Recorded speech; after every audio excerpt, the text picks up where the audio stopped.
اللهم صل وسلم وبارك على سيدنا محمد وعلى آل سيدنا محمد. تعرف مين هو المحروم؟ المحروم من يعرف أن ركعتين الضحى ثوابها يساوي 360 صدقة، وهي لا تأخذ 5 دقائق، وقتها يمتد ل6 ساعات، ومع ذلك لا يصليها.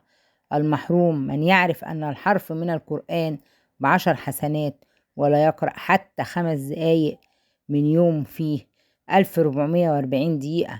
المحروم من يعرف أن من قال سبحان الله 100 مرة كتبت له 1000 حسنة ومحي عنه 1000 سيئة، ولا يقولها. المحروم من بقى ساعات يشاهد أفلام ومسلسلات في الوقت الذي لا يتحمل أن يبقى نصف ساعة ينظر في القرآن.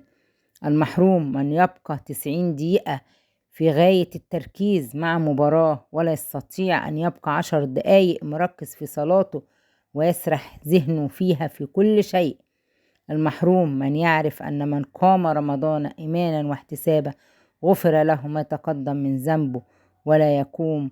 المحروم من يبقى ساعات يسمع الأغاني والمسلسلات، ولا يتحمل أن يبقى 30 دقيقة يسمع القرآن. المحروم من يعرف أن التوبة تمحو كل ذنب قبله ولا يتوب. المحروم من يعرف أن البخيل من سمع اسم النبي صلى الله عليه وسلم ومع ذلك لا يصلى عليه. المحروم من لم يشارك في نشر الخير له كأجر فاعله، وبرغم ذلك لا يشارك في نشره.